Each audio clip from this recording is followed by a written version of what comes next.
Andai kata perang nuklir meletus, dampak dan konsekuensi yang menghancurkan. Perang nuklir, meskipun terdengar seperti skenario dari film fiksi ilmiah, adalah ancaman nyata yang telah menghantui dunia sejak bom atom pertama dijatuhkan pada Hiroshima dan Nagasaki pada tahun 1945. Jika perang nuklir meletus, konsekuensinya akan jauh melampaui kehancuran fisik yang dapat dibayangkan. Artikel ini akan mengeksplorasi dampak langsung dan jangka panjang dari perang nuklir terhadap manusia, lingkungan, dan tatanan global. Kehancuran langsung. Saat bom nuklir meledak, energi yang dilepaskan sangat besar.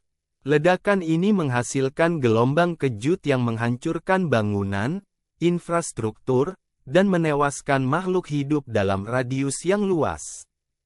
Sinar panas dari ledakan ini dapat menyebabkan kebakaran besar dan luka bakar yang parah pada manusia dan hewan. Selain itu, radiasi langsung dari ledakan nuklir akan menyebabkan kerusakan kesehatan yang serius. Paparan radiasi tinggi dapat menyebabkan kematian seketika atau penyakit radiasi akut, yang mengakibatkan kerusakan sel-sel tubuh, organ, dan DNA. Bagi yang selamat dari ledakan awal, risiko terkena kanker dan penyakit genetik meningkat drastis. Dampak jangka panjang, lingkungan dan ekosistem. 1. Nuklear inter. Ledakan nuklir yang besar dapat memicu fenomena yang dikenal sebagai nuklear inter, atau musim dingin nuklir. Partikel debu dan asap yang dilemparkan ke atmosfer akan menghalangi sinar matahari, menyebabkan penurunan suhu global. Ini akan mengganggu fotosintesis, mengancam tanaman pangan, dan memicu kelaparan massal. 2. Kontaminasi tanah dan air. Radiasi dari bom nuklir akan mencemari tanah dan sumber air, membuatnya tidak layak untuk pertanian dan konsumsi. Ini akan memperburuk krisis pangan dan air bersih di daerah yang terkena dampak. Kesehatan manusia. 1. Penyakit radiasi. Selain dampak langsung, radiasi dapat menyebabkan masalah kesehatan jangka panjang seperti kanker, mutasi genetik, dan penyakit kronis. Anak-anak yang lahir dari orang tua yang terpapar radiasi berisiko mengalami cacat lahir dan masalah kesehatan serius. 2. Krisis kesehatan mental. Trauma psikologis dari perang nuklir dan kerugian besar akan meninggalkan dampak yang mendalam pada kesehatan mental populasi yang terkena dampak. Ekonomi dan infrastruktur. 1. Kehancuran ekonomi. Infrastruktur yang hancur, hilangnya tenaga kerja, dan gangguan besar pada perdagangan global akan menyebabkan krisis ekonomi yang parah. Negara-negara yang terkena dampak akan kesulitan untuk pulih dan membangun kembali. 2. Migrasi massal.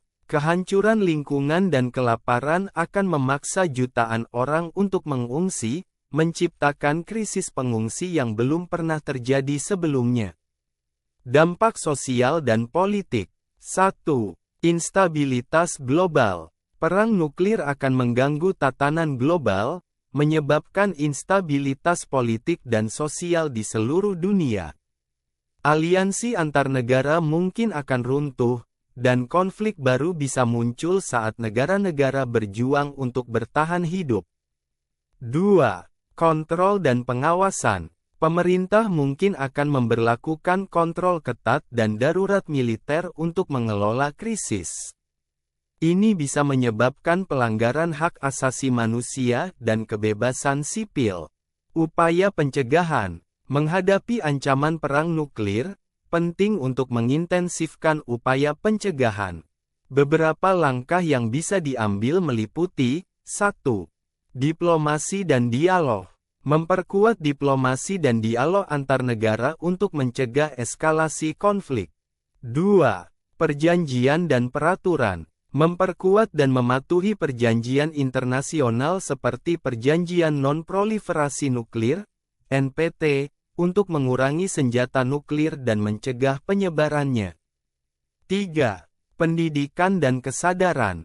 Meningkatkan kesadaran publik tentang bahaya perang nuklir dan pentingnya perdamaian global. Andai kata perang nuklir meletus, dampaknya akan sangat menghancurkan dan menyentuh hampir setiap aspek kehidupan di bumi.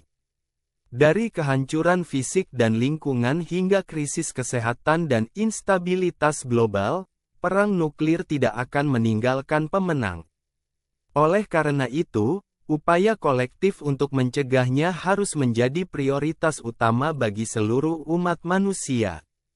Hanya dengan kerjasama internasional dan komitmen terhadap perdamaian, kita dapat mencegah skenario mengerikan ini menjadi kenyataan.